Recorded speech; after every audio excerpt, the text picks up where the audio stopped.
Hey everybody, this is Gabe Hernandez with Comical Opinions. Doing something a little bit different today. When we talk about social media and all the activity that goes online between customers who buy comics, shops who distribute the comics and do the on-the-ground marketing within your local area, and the publishers that own the properties, the characters and the intellectual properties, and the creators that make the books that we get on a monthly basis, more often than not, we tend to get caught up in petty squabbles, disagreements. I don't like what you did with this character. I don't like what happened with that storyline. I don't like this new book or how you're changing the cover pricing. I don't like this. I don't like that. And then honestly, it just kind of, after a while, just turns into a bunch of obnoxious white noise. I don't think it's really necessarily healthy. And to be fair, I think it's more of an after effect of the nature of social media. Twitter in particular is very bad about that. It tends to allow people to feel like they're safe without consequence of their actions. And when I mean consequence, I don't mean like getting banned or getting picked on necessarily, but just consequence of, a lot of times I believe, this is my opinion, that people would not say the things they say on Twitter or Facebook or wherever else that they would say to your face. If they were face to face with an individual, I'm firmly of the belief that majority of the things that get said online would not be said, because people just feel comfortable and they feel safe, that they can say what they want to say and they don't have to deal with the consequences, or they can just block you or just mute you. Okay. But if they're face to face with you and they said some of the things that you would see them type online, it would wind up in fistfights and chaos and just general anarchy. I think people just get too confident, they get too safe, they get too brave as keyboard warriors.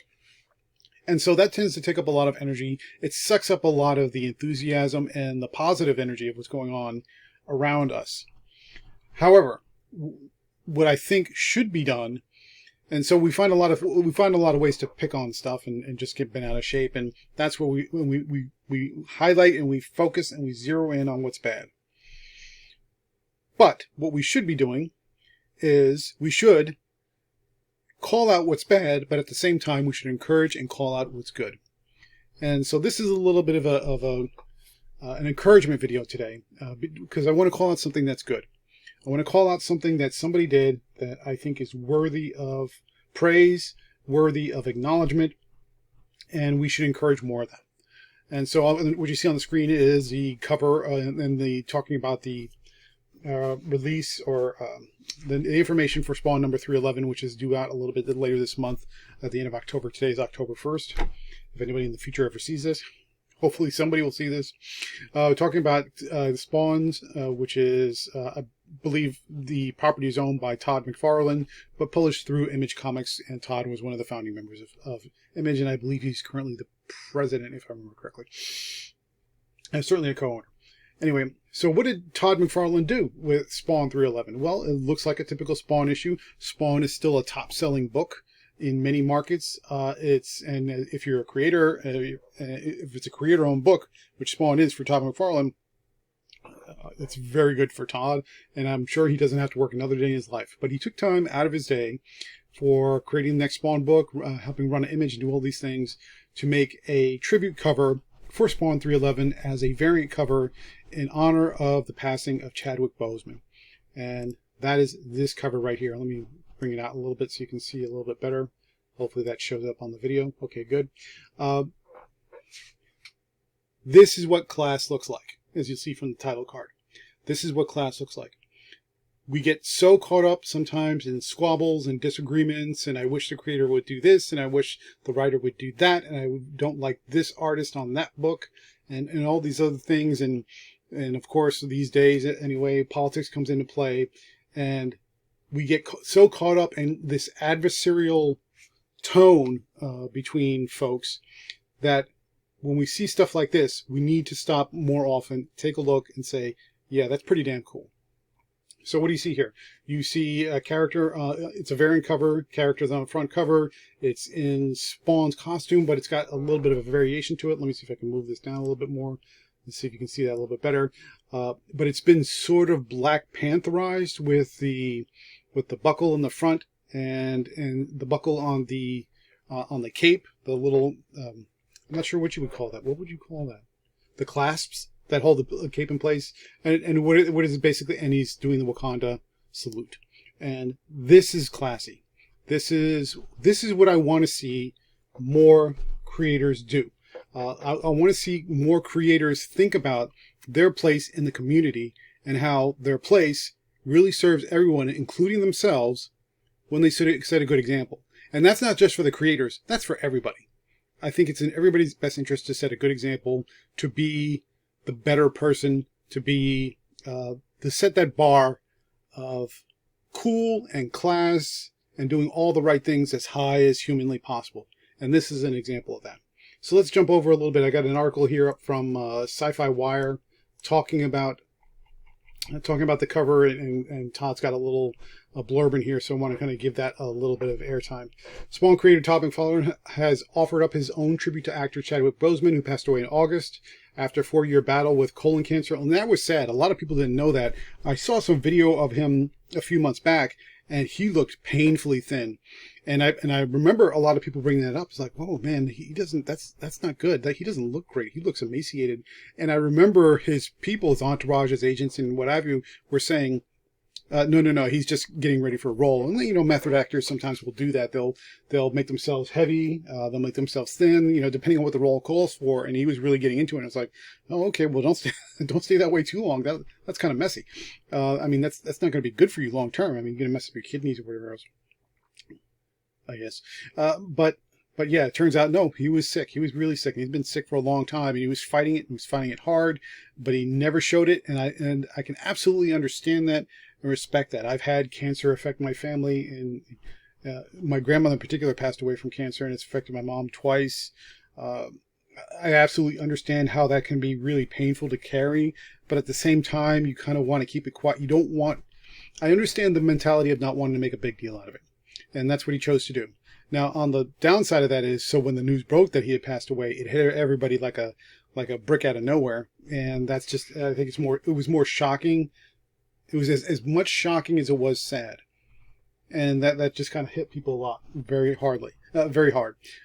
So again, my condolences to the Boseman family, absolutely, and we'll see how that goes from there. But continuing on, McFarlane revealed a special trivia cover he's drawn for Spawn 311th issue, which shows Al Simmons throwing up Al Simmons being the character Spawn's human name, throwing up the famous Wakandan salute for Black Panther. In addition, his usual skull regalia is slightly tweaked to resemble the cat-like mask of King T'Challa. And here's McFarlane's quote: "Given the limited amount of minority characters in the comic industry today that are considered major superheroes, I thought it appropriate for one of those well-known heroes, Spawn, to pay tribute to a man who made a lasting impact on helping shape such a strong superhero of color." The legendary artist wrote on Facebook, "Chadwick Boseman is a person who honed his skills and then made a career using them. Then he fought a fight against his own body that showed the true spirit of this man. You should all admire the traits Chadwick shared with us and the inspiration he gave to millions of children around the globe who got to see a strong, meaningful, and proud hero that looked like themselves." And again, here's a close-up of this poster here. A little bit further down, McFarlane is not the first artist to pay homage to Boseman, who was only 43 at the time of his passing. And again, that also makes me sad because I'm a little bit more than a little older than that. So you definitely feel your mortality when you see stuff like this. Last week, Nicholas Smith unveiled a Black Panther-inspired mural he created for downtown Disney. It also features the Wakandan salute and highlights the impact that Boseman had on young black moviegoers who finally got to see a big screen hero that looked just like them. Earlier this month, Marvel's Instagram account shared some artwork. See below for Marvel Studios head of visual development, Ryan Meinerding. And I apologize if I say that wrong, but that's what it looks like. And so you have this picture here, which is a great a mural of sorts. With interiors drawn by Carlo Barberi, Spawn 311 on sale for an image goes on, and it's available October 28th. The series set the world record last year as the longest-running creator-owned comic book in history. Francesco Mattino drew the main cover, which is this cover here. So, couple things here, and I don't want to belabor the point because I think this is really simple. This is really straightforward.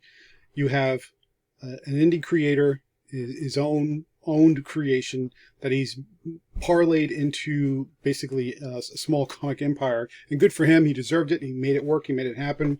And he took time out of his busy schedule and for everything that he's doing for himself and decided to do something for somebody else. That's class. That's honor. That's respect. And we should all acknowledge that. And I would hope that all individuals that have a love for the comic industry, myself included, creators, publishers, customers, local comic book shops, everybody. I would like to see everybody do their own thing. It doesn't necessarily have to be a Chadwick Boseman, but do their own thing where they remember that life is short, life is fleeting. We do better when we take care of each other, when we respect each other, when we honor each other. And this is one example of that, and I want to see more examples from everybody in the future, myself included. I put myself in there. You know, sometimes I get bent out of shape with stupid things people say online, and it's my goal to kind of make sure that we do better. Just do better. Treat each other right. Remember each other. Remember that life is short, and there are better things we can do. We could be doing with our time than arguing about sometimes stuff that doesn't really matter in the grand scheme of things. So, class act, Todd McFarlane. Thank you for this. I hope this is one example that of many more to come from everybody, again, myself included, and that's it. So I hope you enjoyed this video. Let me know what you think about this cover. I think it's great. Give me some comments down in the comment section below. Please give me a thumbs up or thumbs down. Don't forget to subscribe and click on that little notification bell to let you know when a new video is coming up. I'm trying some new recording software, so let me know if this works out better than doing StreamYard, which I think is pretty good, but this gives me a little bit more control. Let me know what you think of the new video. Does it sound okay? Does it look okay? Let me know what you think. And also, if you haven't already, please subscribe to Comical Opinions. There's a link down in the description. And you can check out my latest article about the psychology and the pathos of Batman. And I've got a lot of interesting and positive feedback on that. So please feel free to subscribe to the newsletter and give me some comments in the newsletter as well. Let me know what you think about the article, where I got it right, or where I got it wrong. And I'd love to make the thing better. And I want everybody to contribute to this. So that's it for Comical Opinions. This is Gabe Hernandez. I thank you very much for your time, and you have a great day.